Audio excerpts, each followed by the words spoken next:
¿Puedes pasar aquí para el púlpito? Ahí se me fue la voz. Gracias, Sim. Buenas noches, hermanitos. Vamos a comenzar nuestro servicio de hoy. Bienvenidos. Ya son las 7:30 y queremos disponer este tiempo para adorar a nuestro Señor Jesús. Así que te invito a que te unas conmigo en esta oración. Señor, te agradecemos. Tú eres bueno y para siempre es tu misericordia. Tú eres bueno, Señor. Tu bondad es por generaciones. Tú nos has traído hoy, Señor, en este momento y a este lugar. Tú, Señor, has hecho una obra en nuestra vida llamándonos, Señor. Tu Espíritu, Jesús, ha traído convicción a nuestros corazones. Y en esta noche, con esta convicción, simplemente queremos entregar a ti, como dice tu palabra en el libro de Hebreos, sacrificio de alabanza, fruto de labios que confiesan tu nombre. Queremos abrir nuestra boca para hablar de tus maravillas, Señor, y reconociendo que tú eres Dios, arriba en los cielos y abajo en la tierra, Señor. Que tú eres el Rey de Reyes, que tú eres nuestro Creador. Que no nos creamos a nosotros mismos, que nuestra vida depende completamente de ti, Señor. Tú eres maravilloso y eres asombroso, eres grande y fuerte, eres amoroso y misericordioso, y solamente tú mereces, Señor, toda alabanza y reconocimiento. Así que recibe hoy de tu iglesia, de tus hijos, esta alabanza. En Cristo Jesús oramos. Amén.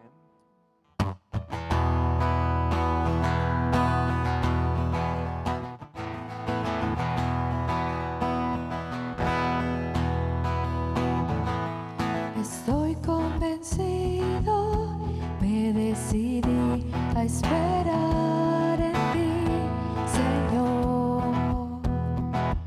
mi roca, mi fuerza, mi redentor, espero en ti, Señor, tan claro como veo el alba, tú vendrás, tan cierto como sale el sol, Vendrás. vendrás, que tu gloria llene este lugar, oh Dios, que tu espíritu sacie mi sediento corazón, vendrás, mi Dios.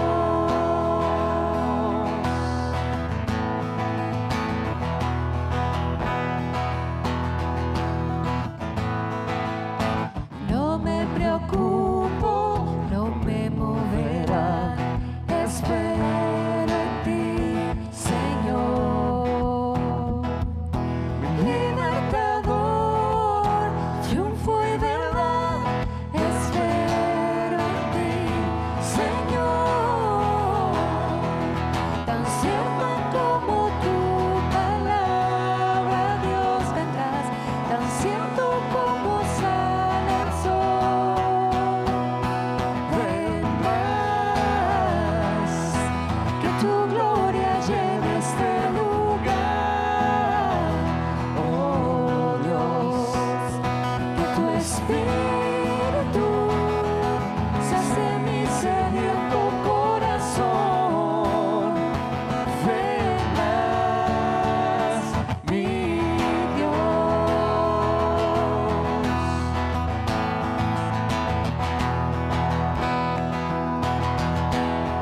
No habrá más llanto. No habrá más llanto, no habrá dolor, Cristo reinas Por la eternidad. no habrá más llanto, no habrá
Oh Señor, dame más de tu poder y gracia, Señor.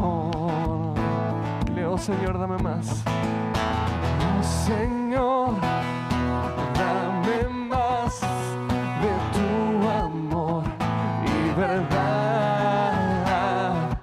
Oh Señor, dame más de tu poder y gracia, Señor.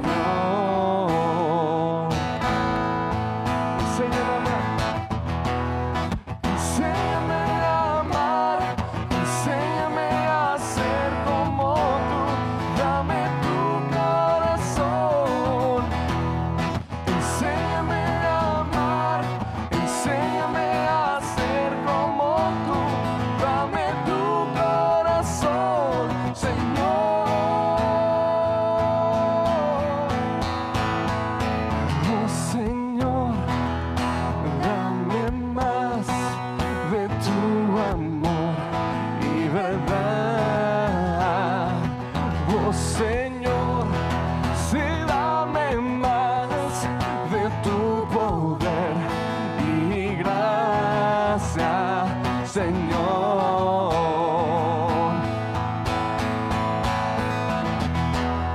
Enséñame a amar, enséñame a ser como tú.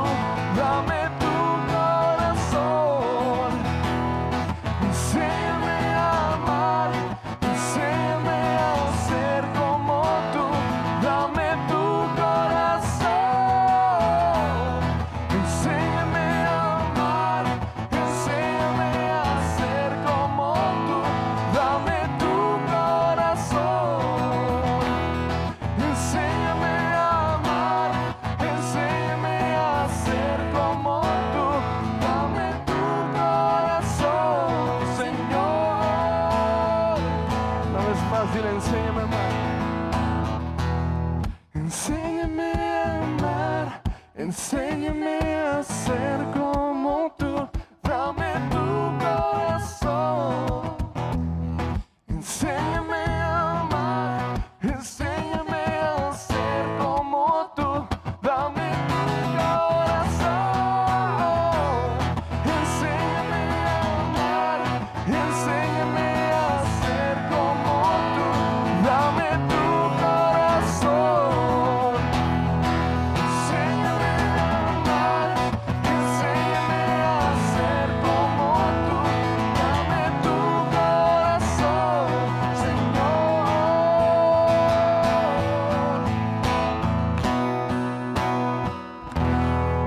Le damos un aplauso a Cristo, familia.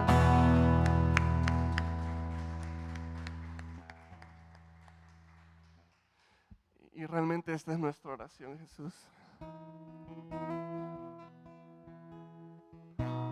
Enséñanos a ser como tú, amar como tú. Queremos mirarte a ti, Señor, y seguir tu ejemplo, Jesús.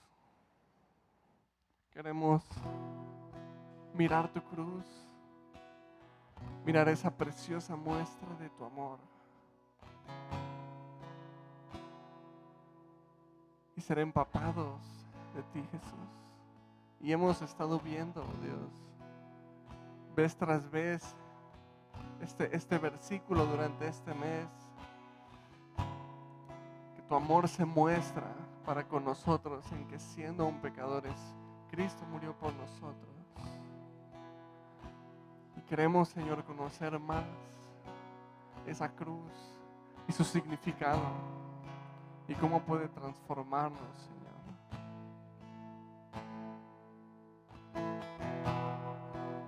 La luna entristeció, el sol se apagó, cayó el Salvador del mundo. Su cuerpo en la cruz, su sangre derramó el precio del pecado sobre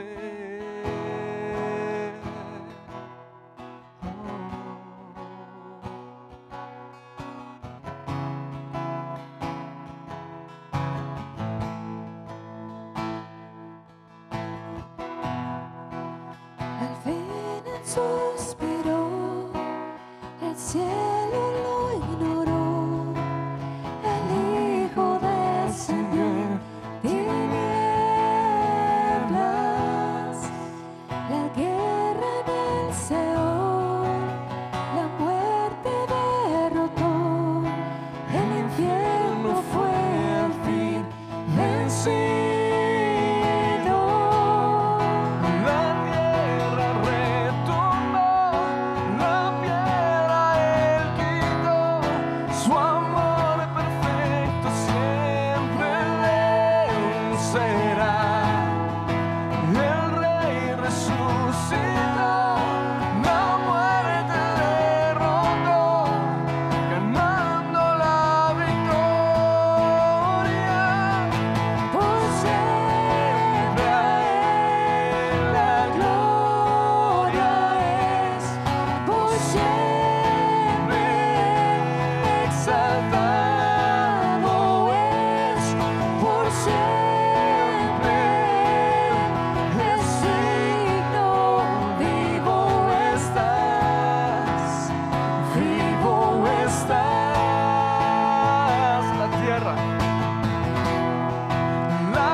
estás vivo, Señor, y tú reinas.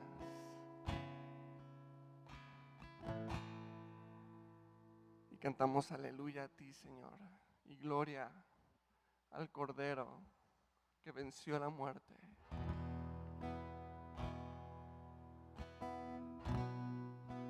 Gloria a aquel que en la cruz llevó nuestros pecados. Gloria a aquel que se dio a sí mismo, el justo por los injustos, para llevarnos a Dios. Y gloria a ti, el que resucitaste en poder y en autoridad. Gloria al que dijo: toda potestad me es dada en el cielo y en la tierra. Mi Rey vencedor, nuestro Jesús, precioso y amado.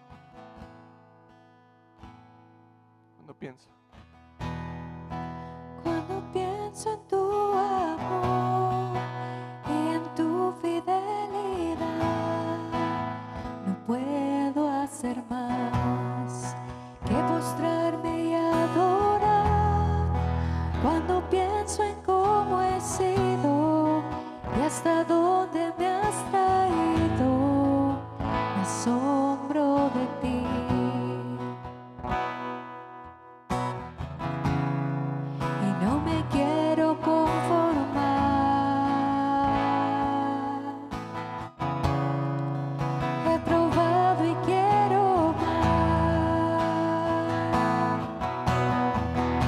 Yo quiero enamorarme más de ti.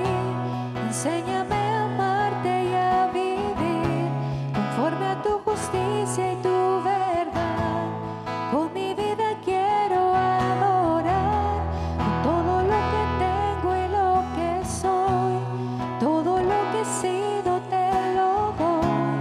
Que mi vida sea para ti como un perfume a tus pies.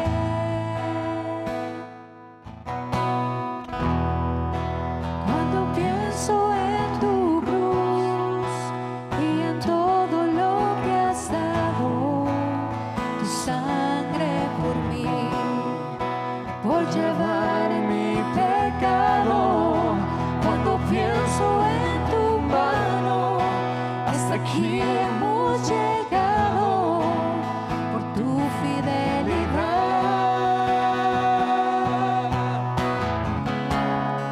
Y no me quiero conformar.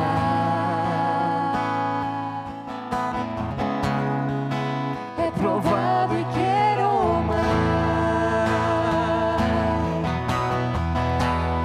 Quiero enamorarme más de ti. Enséñame a amarte y a vivir conforme a tu justicia y tu verdad. Con mi vida quiero adorar, con todo lo que tengo y lo que soy, todo lo que he sido te lo doy. Que mi vida sea para ti como un perfume a tus pies. Yo quiero enamorarme más de ti. Enséñame a amarte y a vivir conforme a tu justicia y tu verdad. Con mi vida quiero adorar, con todo lo que tengo y lo que soy, todo lo que he sido te lo doy. Que mi vida sea para ti como un perfume a tus pies. No me quiero conformar. Y no me quiero conformar.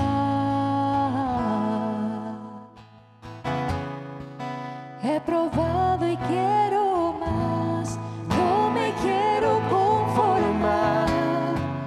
No me quiero conformar. He probado y quiero más.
nuestra oración. Ahora glorifícate, Señor, en nuestras vidas, Señor, en nuestras palabras, en nuestras acciones, en nuestro caminar, en nuestra mente y corazón. Glorifícate, Señor, a puerta cerrada, para que los de afuera también puedan ser alumbrados, Dios.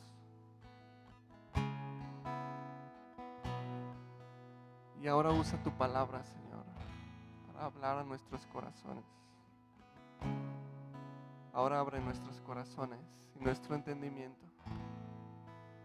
Y ayúdanos, Señor, a estar atentos. Tráenos a tus pies, en donde lo que importa eres tú, Señor. En donde nuestra mirada está solamente en ti. Y nuestros oídos solamente anhelan escuchar lo que tú tienes que decir. Porque solo tú tienes palabras de vida eterna. Te lo pedimos, Señor, en nombre de Jesús. Amén. Salúdense unos a otros, hermanitos. Bienvenidos.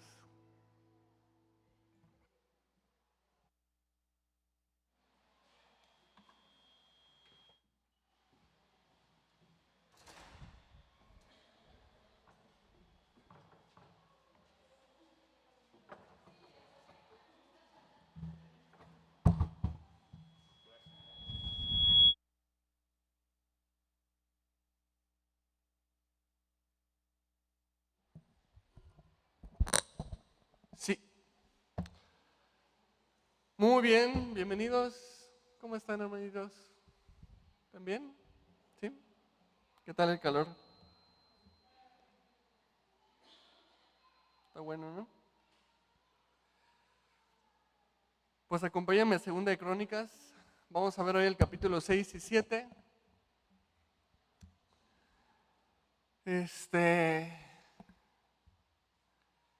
Y pues seguimos nuestro estudio, ¿verdad? En los libros de Crónicas.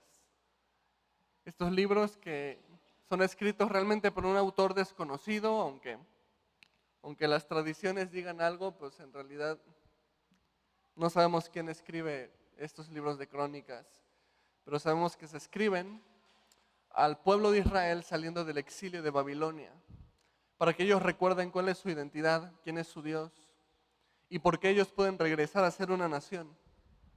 Porque ellos, a pesar de que desaparecieron y a pesar de que estuvieron 70 años de cautiverio, ellos aún son un pueblo de Dios, son un pueblo escogido por Dios, aún pueden caminar con el Señor y Dios puede restablecer de las cenizas una nación.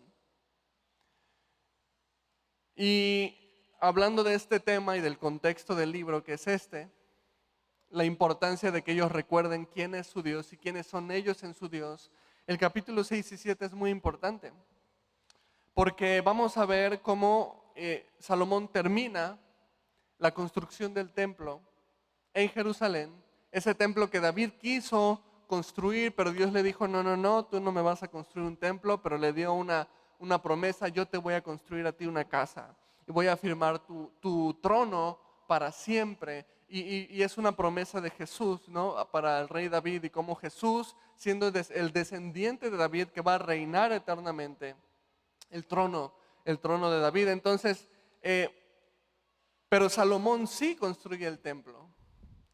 Y Dios le dice, tu hijo es el que va a construir el templo para mí. Y en el capítulo 6 vemos, pues, qué pasa una vez que ya el templo está terminado. Y cómo es consagrado y se celebra esta finalización, ¿no?, de esta obra. Ahora, vamos a ver en esta celebración o esta fiesta de consagración algunas cosas.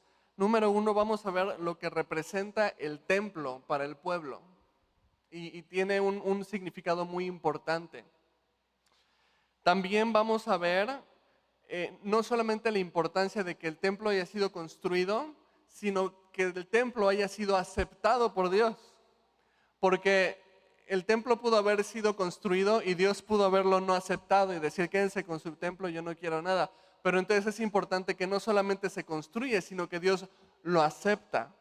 y lo toma como un lugar para sí mismo. Y eso es muy importante también.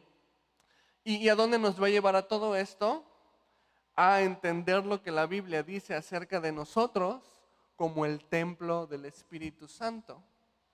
Como la importancia de que Dios haya provisto hoy en día un templo para sí mismo en nosotros, en su iglesia, y la importancia de que Dios haya aceptado que este templo que somos tú y yo sea acepto delante de Dios. Entonces todo esto tiene una aplicación súper importante para nosotros hoy en día. Así que es muy, muy relevante porque habla, por supuesto, de la identidad de Israel como pueblo y eso es importante para ellos ahora que salen de Babilonia. Pero para nosotros también tiene un mensaje súper importante de identidad y de cómo Dios nos ha escogido para ser templo y morada de su Espíritu. Así que vamos al capítulo 6, ¿ya están ahí?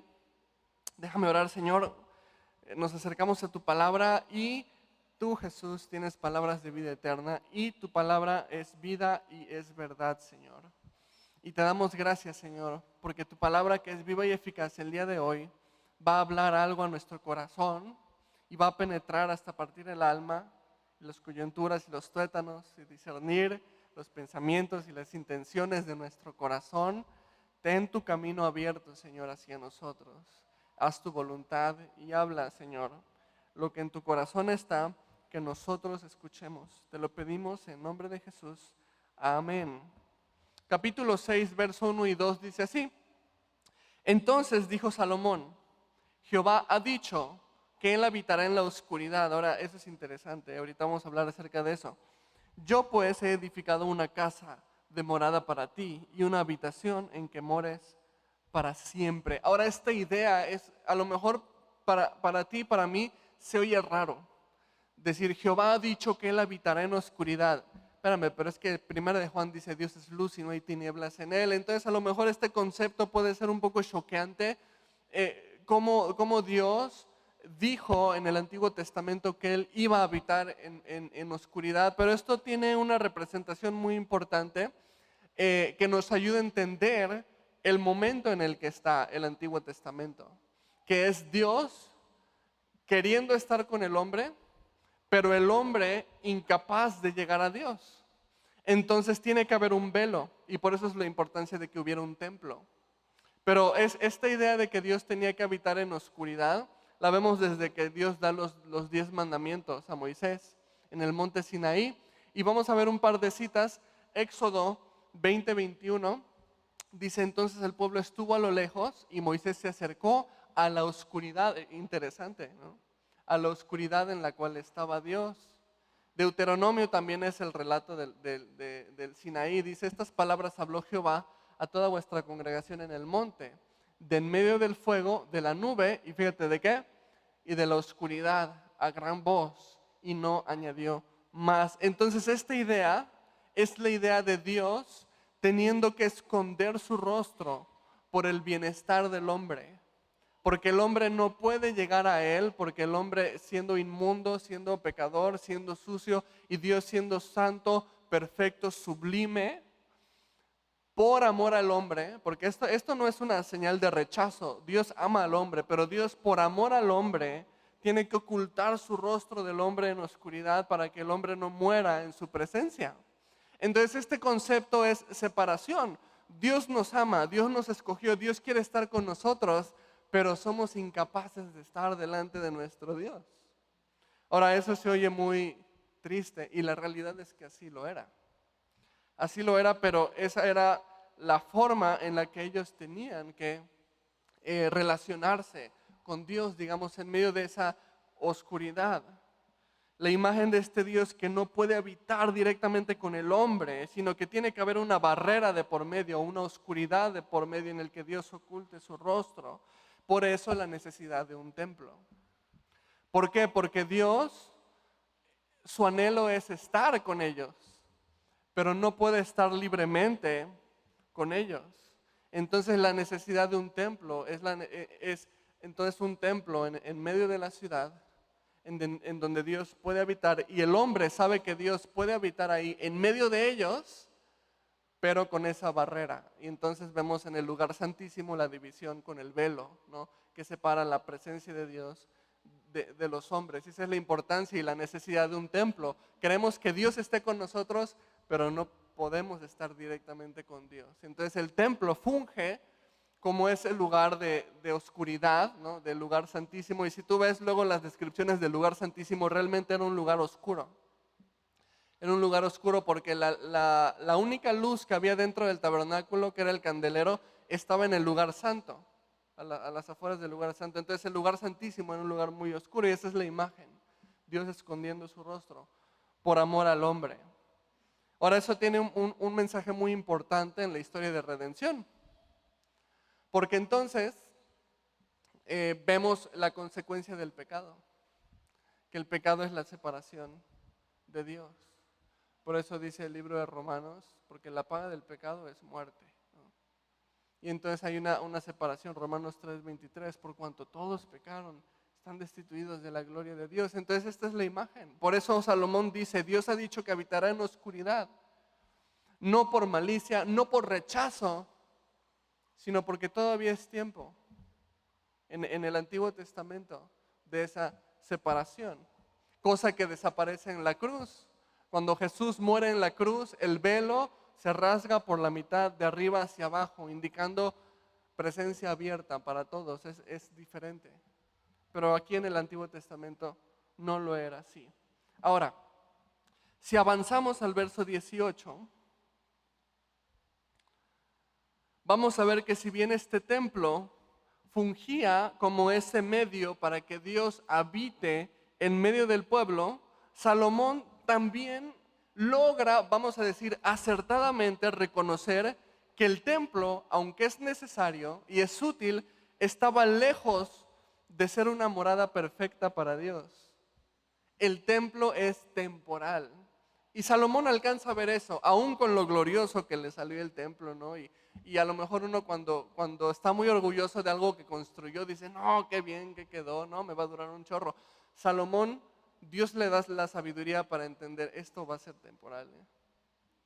Y fíjate el verso 18, a mí me encanta porque dice, mas, ¿es verdad que Dios habitará con el hombre en la tierra?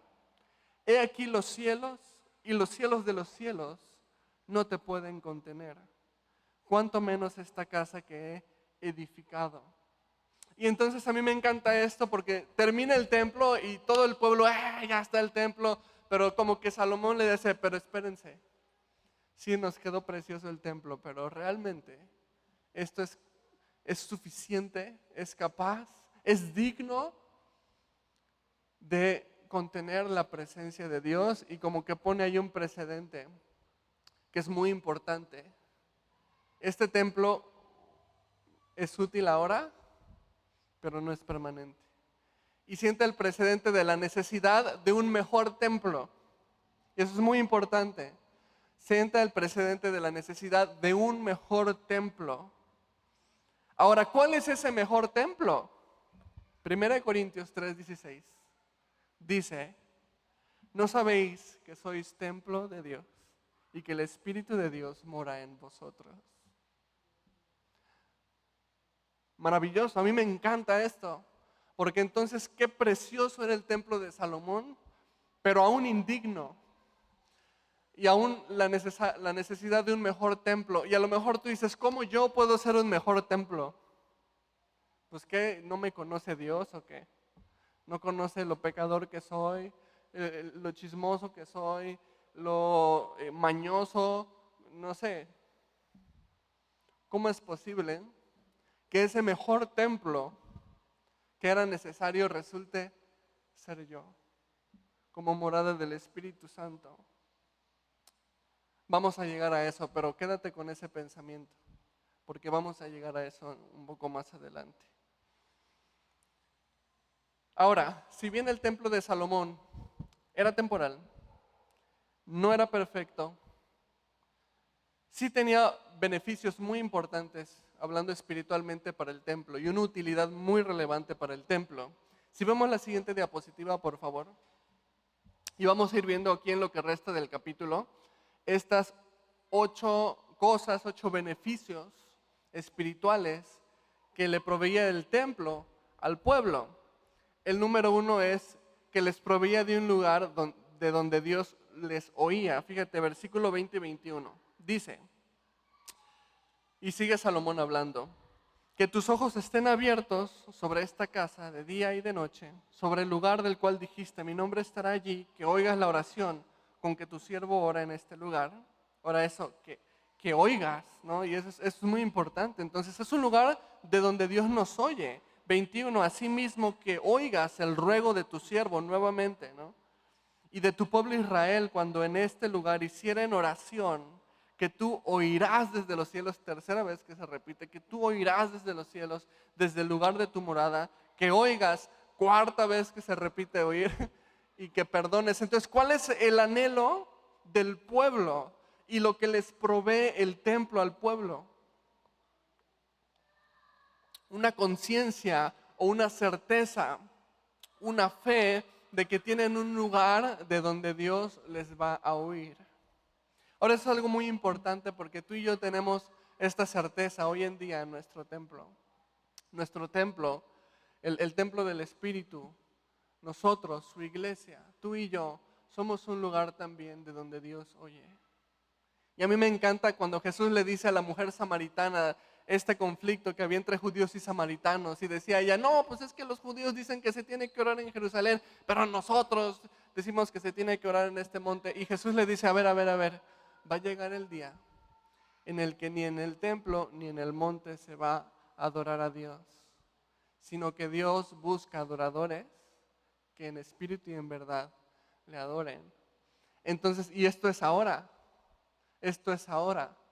Tú y yo no dependemos de una iglesia, o sea, es un error creer que venimos a la iglesia o al templo, aquí, este local, para visitar a Dios, o que este es un lugar en donde Dios nos va a oír. O sea, Dios te va a oír en donde sea que tú estés, en la calle, en tu casa, en tu cuarto, en el lugar en el que tú clames a Dios, en tu trabajo, en tu escuela, en el lugar en el que tú clames a Dios, ese es el lugar de donde Dios te va a oír. Entonces esto trasciende y tiene sentido lo que decía Salomón. De verdad Dios va a habitar en un templo, los cielos de los cielos no pueden contenerlo. Y estamos viviendo en este tiempo en el que el lugar de clamor a Dios es simplemente el Espíritu y en verdad.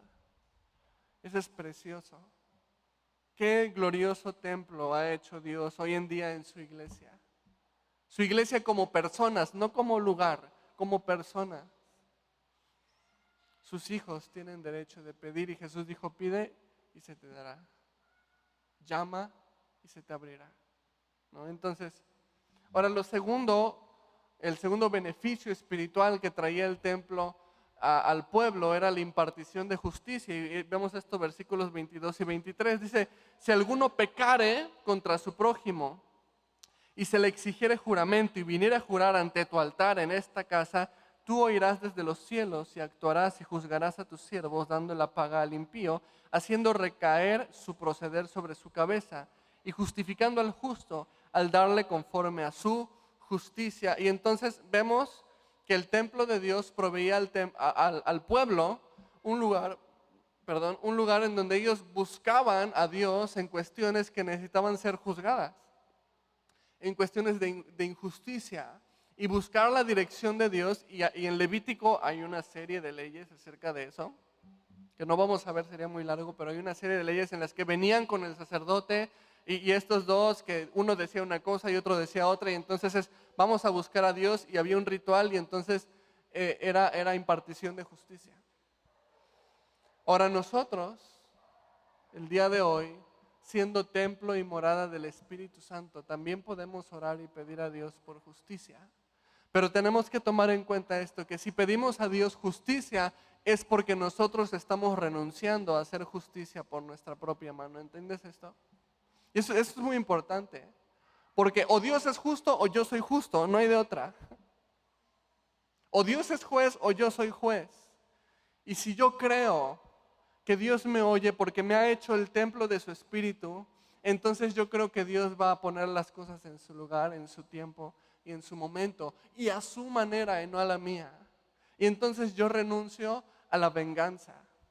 Yo renuncio al resentimiento. Yo renuncio a mi propia justicia, a mi propio juicio, para delegar eso a Dios. Y yo puedo andar en paz con mi hermano, yo puedo andar en paz con mi prójimo, porque sé que hay un juez justo que pone las cosas en su lugar. Lo tercero que esto le daba al pueblo, el tercer beneficio, es el perdón para el que se acercaba al pueblo. Y lo vemos en el verso 24 y 25. Dice: si tu pueblo Israel fuere derrotado delante del enemigo por haber prevaricado contra ti, y se convirtiere y confesare tu nombre, y rogare delante de ti en esa casa, tú irás desde los cielos, y perdonarás el pecado de tu pueblo Israel, y les harás volver a la tierra que diste a ellos y a sus padres. Entonces esto también era esa fe, esa certeza o esa convicción de poder ser perdonados por Dios. Y eso les proveía el templo, un lugar de arrepentimiento. Ahora, para nosotros, ¿cuánto más? ¿Cuánto más el cristiano vive en un lugar de arrepentimiento? Vive en un lugar de reconocer y todavía más cuando tenemos la palabra de Dios y el Espíritu de Dios en nosotros, que nos da convicción de pecado, que nos enseña la voluntad de Dios. El cristiano, o sea, el arrepentimiento para el cristiano debe ser una práctica diaria. Y el pedir perdón para el cristiano debe ser una práctica diaria. Por eso Jesús enseñó a orar a sus discípulos, y cuando ores, ora de esta manera, y dice: el Padre nuestro que estás en los cielos. Pero luego llega la parte: y perdona nuestras deudas como nosotros perdonamos a nuestros deudores. Y esa era una oración diaria. Entonces, hoy en día, siendo templo nosotros, templo y morada del Espíritu Santo, el arrepentimiento es un lugar constante, es un lugar diario. Y lo precioso de esto, que claro que es difícil la autoexaminación y es doloroso cuando Dios te dice: pecaste y tienes que pedir perdón y tienes que enmendar las cosas, es doloroso. Pero también el punto de todo esto es: pero Dios perdona. Dios está presto para extender gracia y misericordia. Entonces, si tú, a lo mejor puede venir a tu mente en este momento alguien a quien tú tienes que pedir perdón. Piensa, hay alguien a quien tú tienes que pedir perdón. Y entonces recordar que como templo del Espíritu, como el Espíritu morando en ti, tienes libertad de reconocer tu pecado, pedir perdón, enmendar, y tú tienes la certeza que eres perdonado por el Señor. Y a mí me encanta eso. Lo cuarto que vemos ahí es que el templo proveía también un lugar de guía y de dirección. Verso 27 dice: tú los oirás en los cielos y perdonarás el pecado de tus siervos y de tu pueblo Israel, y les enseñarás el buen camino. Ahora fíjate, subraya esa parte.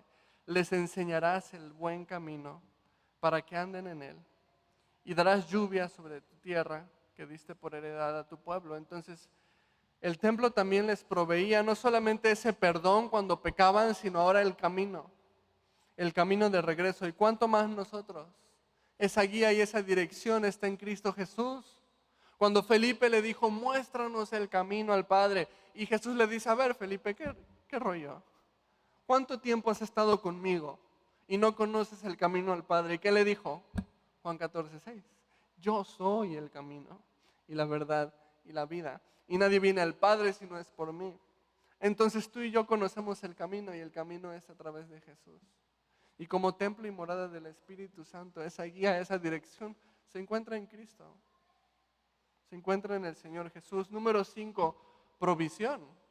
Versículos 28 al 30 dice: si hubiere hambre en la tierra, o si hubiere pestilencia, si hubiere tizoncillo o añublo, langosta o pulgón, o si los sitiaran sus enemigos en la tierra en donde moran, cualquiera plaga o enfermedad que sea, toda oración y todo ruego que hiciere cualquier hombre o todo tu pueblo Israel, cualquiera que conociere su llaga y su dolor en su corazón, si extendiere sus manos hacia esta casa, tú irás desde los cielos, desde el lugar de tu morada, y perdonarás y darás a cada uno conforme a sus caminos, habiendo conocido su corazón, porque solo tú conoces el corazón de los hijos de los hombres.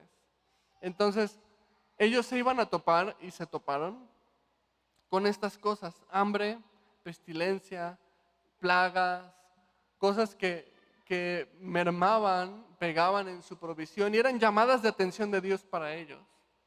Y entonces, pero el templo también les daba esa certeza: si nos humillamos, si nos arrepentimos, si nos acercamos al Señor, es un lugar en donde Dios volverá a abrir los cielos sobre nosotros y nos perdonará, ¿no? Y entonces vemos esto, y es algo precioso. Ahora, no sé tú, pero yo necesito esa promesa constantemente. Esa promesa de que encuentro en el Señor un lugar de provisión. Y en Mateo capítulo 6 Jesús habló mucho acerca de eso y diciéndonos: no se afanen por el mañana, lo que van a comer, lo que van a vestir. Y empieza a decir: mira los pájaros, no trabajan, Dios los cuida, Dios los provee. Mira los lirios del campo, Dios los viste. Ni Salomón se vistió con la gloria, ¿no? Y entonces busca primeramente el reino de Dios y su justicia.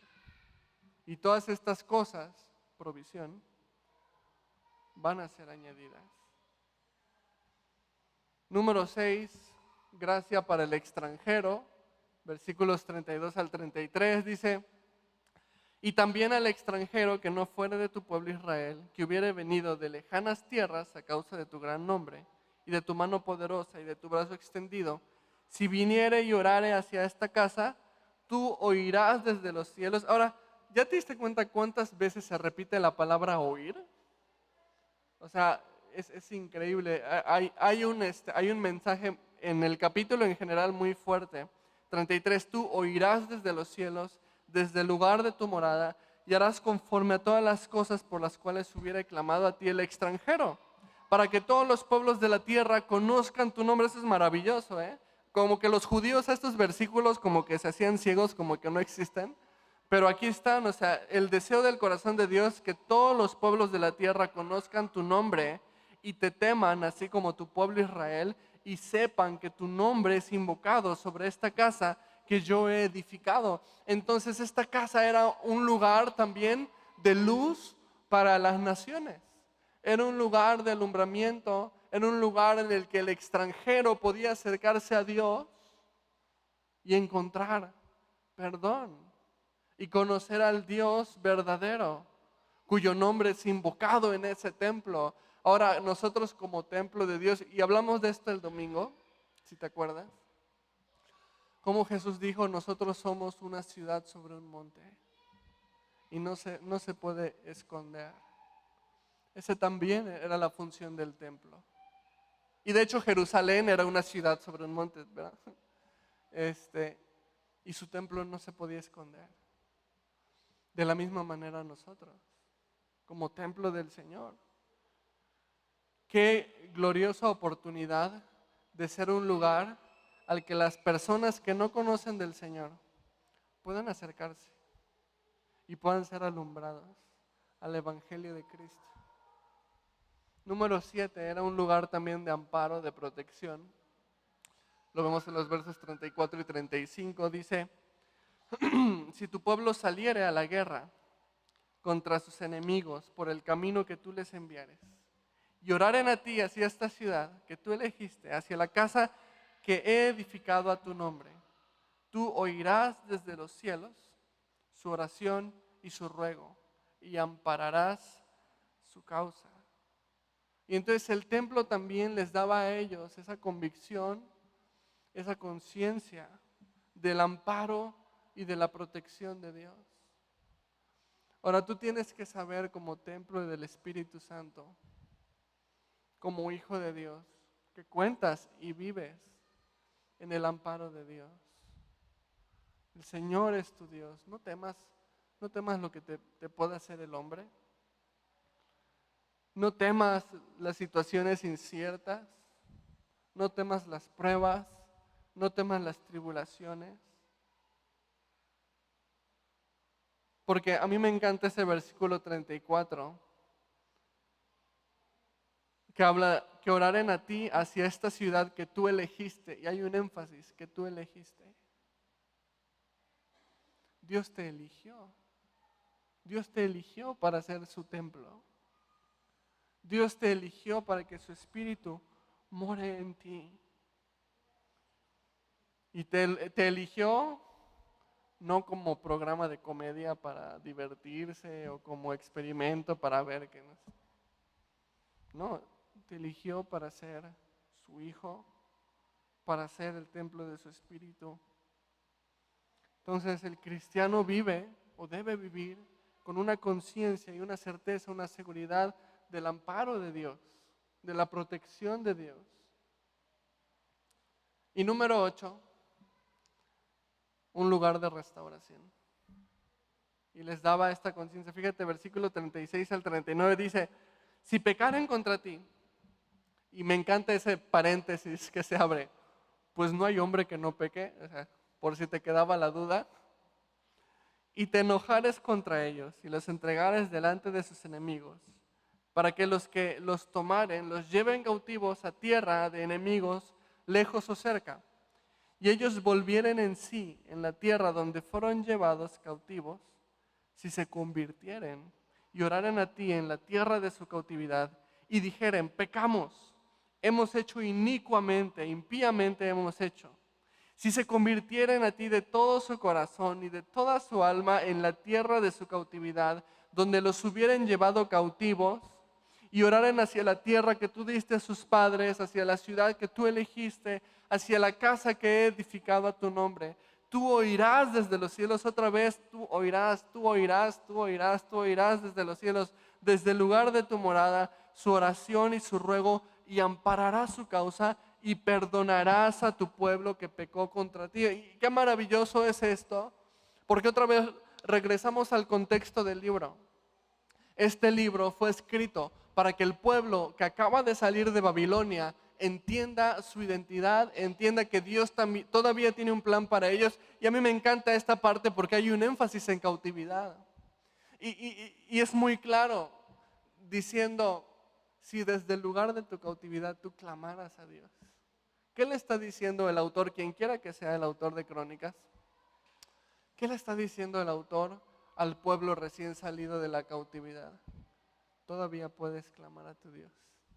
Y todavía Dios te puede restaurar a pesar de tu pecado, a pesar de tu infidelidad. Ahora a mí me encanta esto. Me encanta esto porque entonces Dios oye. Y el mensaje, cada uno de estos 8 puntos, que son muy importantes, el mensaje es que Dios oye. Desde el punto número 1 hasta el punto número 8, todo lo que le daba el templo al pueblo es una conciencia de que Dios está ahí y Dios oye. Y si hay algo que te tienes que llevar en esta noche de este mensaje, es que Dios está aquí y Dios oye. Porque su espíritu mora en ti, porque te ha hecho su hijo. Y entonces Dios oye, Dios se va a encargar de justicia. Si estás pasando cosas injustas, Dios va a perdonar si tú te acercas a Él. Dios te va a dar guía y dirección. Dios te va a dar provisión. Dios te va a dar gracia. Y nos ha dado gracia aun cuando éramos extranjeros y lejanos a Dios. Entonces, si vienes de lejos de Dios, también puedes acercarte otra vez a Él. Y amparo y protección. Y si has pecado, Dios está presto para restaurarte de tu pecado. Y eso es para ti, cristiano, eso es para ti, hijo de Dios. Y tenemos que tener conciencia de estas cosas, porque de pronto el enemigo va a hacer todo lo posible para que tú no creas esto. Y si el enemigo logra que tú no creas esto, logra robarte tu identidad, quién eres tú en el Señor, entonces el enemigo tiene demasiado poder sobre tu vida.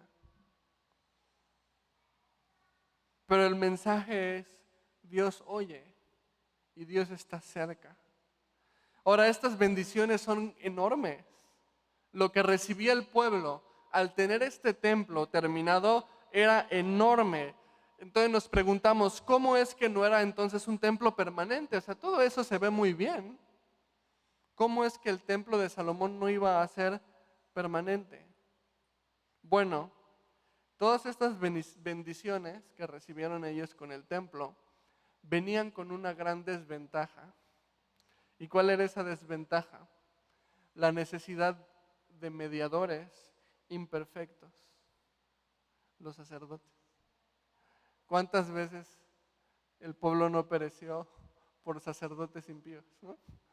Entonces sí, se oye maravilloso, pero todo esto dependía de un sistema de sacerdocio humano, imperfecto, pecador, que dice el libro de Hebreos, que tenían que ofrecer primero por sus propios pecados y luego, ya ahora sí, por los del pueblo, pecadores, imperfectos, impíos.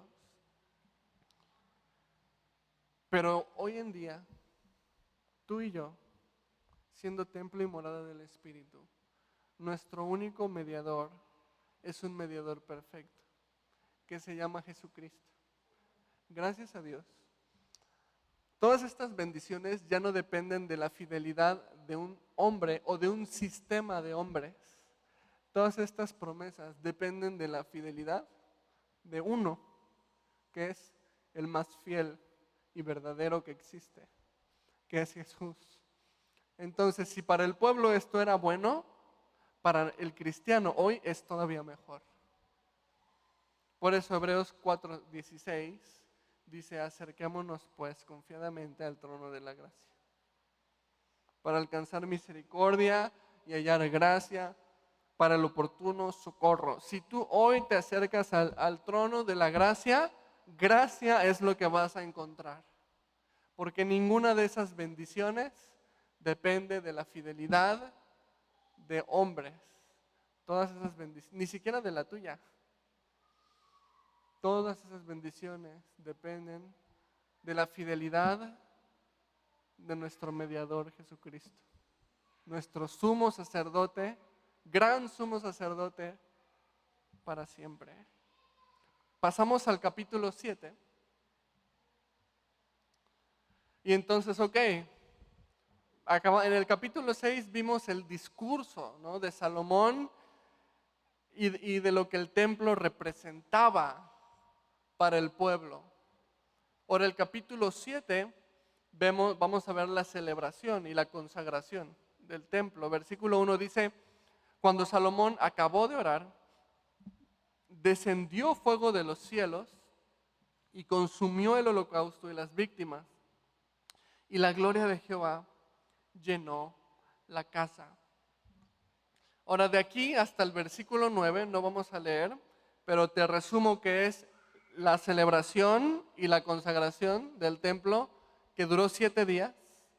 Ya sabes que el judío cuando celebraba en serio, o sea, las bodas 7 días, ¿no? Ya sabes.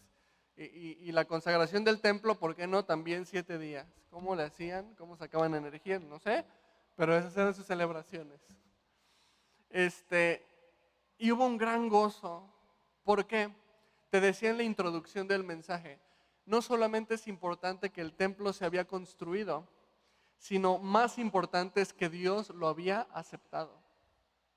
Que Dios había aceptado este templo para ser el lugar en donde Él se manifestara. Y vemos aquí en el versículo 1 que cuando Salomón terminó de orar, dice que descendió fuego de los cielos y consumió el holocausto de las víctimas. O sea, todas las ofrendas, los animalitos que estaban ofrendando al Señor, el Señor mandó fuego del cielo en señal de aceptación. Decía: acepto esto. Es como trato hecho, no es como el apretón de manos cuando terminas un negocio con alguien.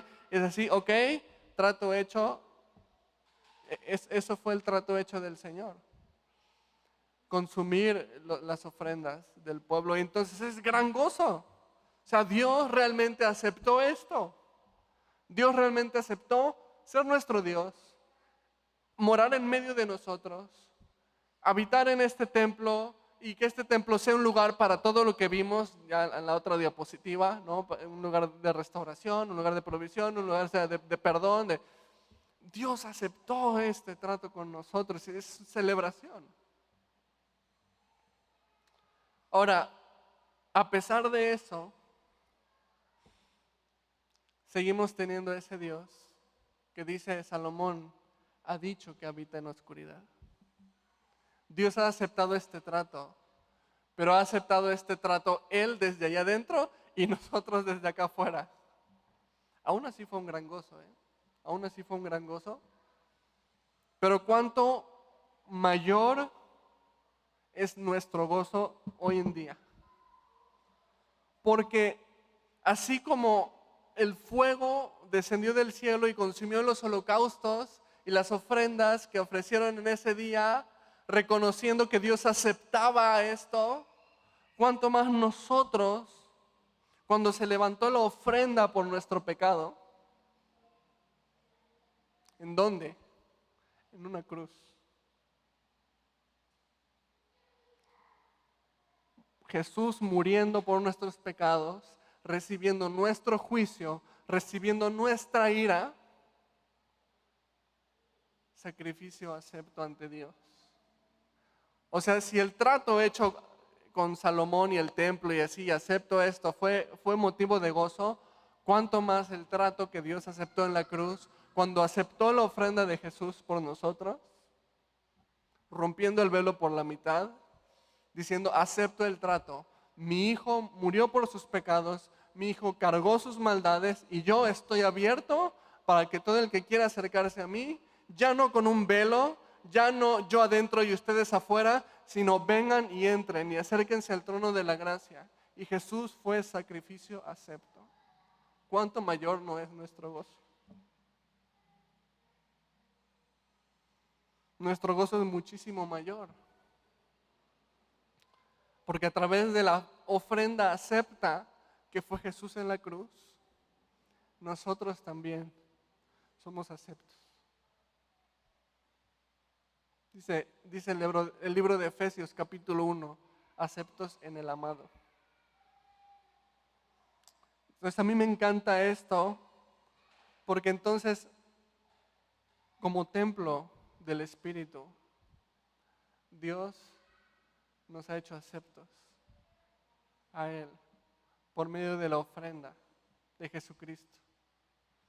Dice Hebreos 10, versículo 10 y versículo 14, acerca del sacrificio de Jesús y la ofrenda que Jesús fue, dice, en esa voluntad somos santificados mediante la ofrenda del cuerpo de Jesucristo, hecho una vez para siempre. Y el 14 dice, porque con una sola ofrenda hizo perfectos para siempre a los santificados. Entonces sí, con Salomón hubo una gran fiesta porque Dios aceptó la ofrenda del pueblo, consumando, ¿no? esa consagración del templo. Pero nosotros en Cristo Jesús, mucho más gozosos y mucho más digno de celebrar, es que Dios con una sola ofrenda hecha, una vez y para siempre, dice, nos hizo perfectos, es decir, nos aceptó para siempre, nos apartó para Él, santificados, o sea, nos hizo apartados para Él, nos hizo suyos, con una sola ofrenda, la de Jesús. Ahora vamos a avanzar al verso 10. Y vemos en el verso 10 cómo termina esta celebración, que te digo que es celebración de 7 días, y termina la consagración con unas palabras muy hermosas. Fíjate, dice, verso 10, y a los 23 días del mes séptimo, envió al pueblo a sus hogares, alegres, subraya eso, ¿no? Alegres y gozosos. ¿Estás alegre y gozoso? O sea, el pueblo hizo una mega celebración solo porque Dios consumió los animalitos que habían llevado. Tú y yo, alegría y gozo, entendiendo la ofrenda, acepta que fue Jesús y cómo somos aceptos. O sea, esto tiene que ser el gozo, mis hermanos. Tiene que ser parte de la vida del cristiano que entiende lo que Jesús hizo por nosotros. Entonces dice, alegres y gozosos de corazón, y ahí subraya esa palabra, por los beneficios que Jehová había hecho a David y a Salomón y a su pueblo Israel. Ahora te digo, los beneficios del pueblo que obtuvo a través del templo fue increíble. Ahora, ¿cuáles eran esos beneficios? Ya los leímos en el capítulo 6, ya lo vimos en esa diapositiva, espero que le hayas tomado foto o hayas tomado nota. Todos esos beneficios espirituales que obtuvo el pueblo del templo. Y dice, el pueblo salió de la celebración y alegres y gozosos. O sea, los beneficios eran demasiado buenos de tener a un Dios habitando en medio del pueblo, aunque separado por la oscuridad, lo que tú quieras, pero ahí. Me encanta esta palabra, los beneficios, porque realmente tú y yo somos muy, muy beneficiados de tener a Cristo, de tener su Espíritu morando en nosotros. Ahora, ¿sabes cuál es la parte triste de la historia? Que muchas veces no sabemos verlo así. Muchas veces el enemigo me ciega, mi propia carne me cega para ver lo muy bendecido que yo soy por Cristo Jesús. Y la Biblia nos motiva a adorar a Dios considerando lo bendecidos y lo beneficiados que somos en Él. Te voy a mostrar 4 salmos. Salmo 68, 19 dice, bendito el Señor, cada día nos colma de beneficios, el Dios de nuestra salvación. Salmo 103, 2 dice, bendice alma mía a Jehová y no olvides ninguno de sus beneficios. Salmo 104, 24 dice, cuán innumerables son tus obras, oh Jehová, hiciste todas ellas con sabiduría, la tierra está llena de tus beneficios. Salmo 116, 12 dice, ¿qué pagaré a Jehová por todos sus beneficios para conmigo? Y si vemos estos versículos, estos salmos, notamos que son oraciones de un corazón que ya no está en busca de los beneficios de Dios, sino que ha aprendido a ver los beneficios de Dios. No es una cuestión de, te adoro porque quiero que me bendigas, ¿no? Te adoro porque entiendo lo bendecido que soy en ti. Sí, y a pesar de las pruebas, y a pesar de las tribulaciones, y a pesar de que a lo mejor la cartera la abres, sale una mariposita así, ¿no? Y está vacía. O sea, a pesar de todo eso, te adoro porque entiendo lo bendecido que soy en ti. Porque tú eres la mayor bendición, y tu gozo, y tu paz en mí, y tu espíritu en mí. O sea, estas no son oraciones de personas buscando beneficios de Dios, sino entendiendo los beneficios que Dios ya nos ha dado por su presencia con nosotros. Y a mí me encanta eso, porque no es una cuestión de necesidades, es una cuestión de contentamiento. Y el pueblo salió ese día de esa consagración del templo, dice, alegres y gozosos por los beneficios que Dios les había dado. Ahora, ahí no hubo repartición de dinero, ¿verdad? No hubo repartición de tierras, no hubo sanidades, así de que, el cojo fue sanado. O sea, no hubo nada de eso.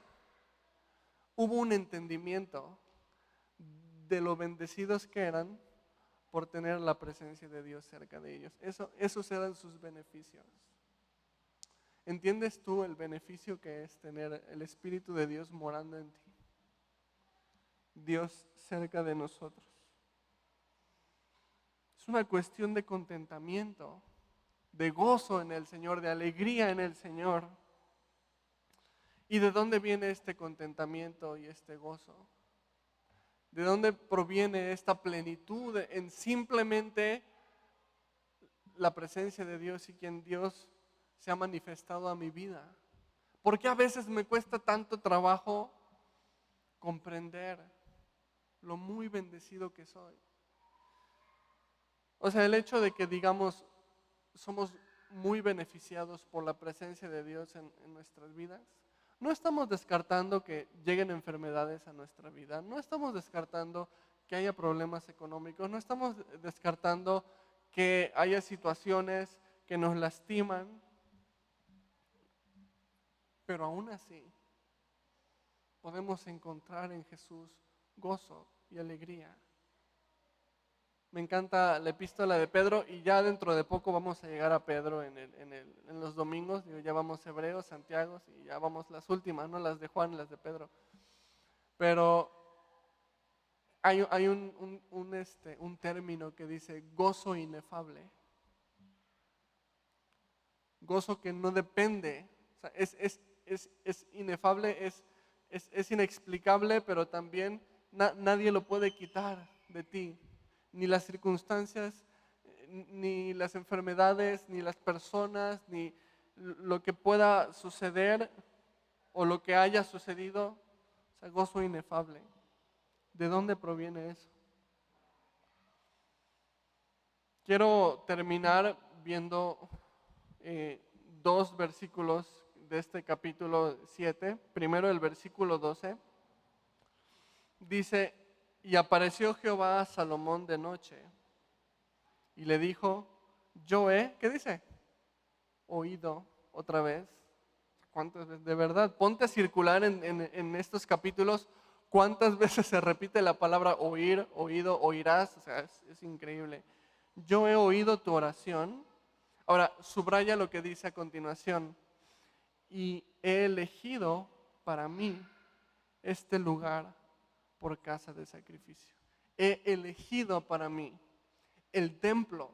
Dios dice, sí, lo he elegido para mí, lo he hecho mío. Versículo 16, si avanzamos un poquito más, dice, igual Dios hablándole a Salomón, porque ahora he elegido y santificado esta casa. Nuevamente, he elegido y santificado esta casa para que esté en ella mi nombre para siempre. Y mis ojos y mi corazón estarán ahí para siempre. Ahora, aquí tenemos que hacer una pauta porque si Dios realmente se está refiriendo al templo terrenal, entonces aquí Él estaba mintiendo.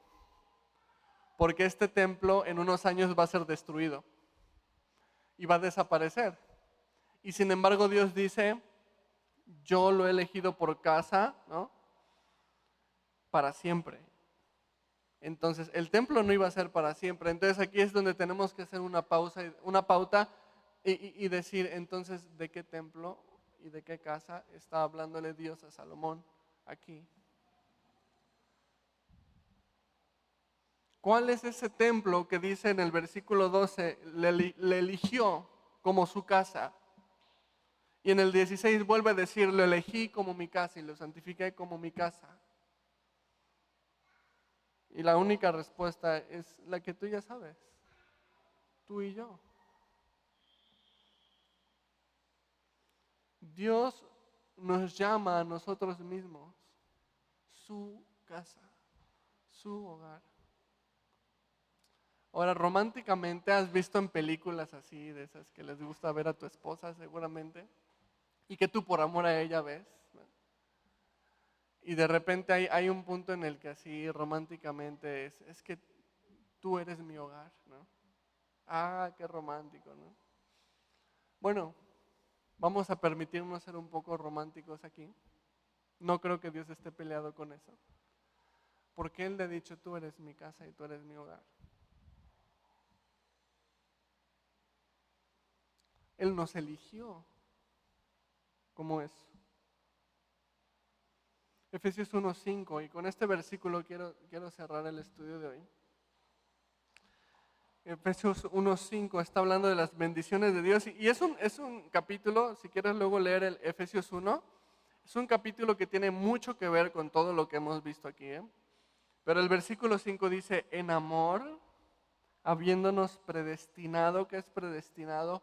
Elegido, escogido, para ser adoptados hijos suyos por medio de Jesucristo, según el puro afecto de su voluntad. El puro afecto de su voluntad es el puro amor de su voluntad. O sea, por amor, en amor.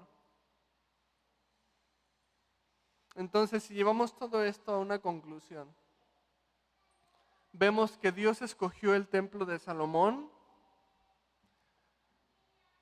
para ser el lugar en el que Él se iba a manifestar y a través del cual Él iba a bendecir al pueblo. Era una gran bendición para el pueblo.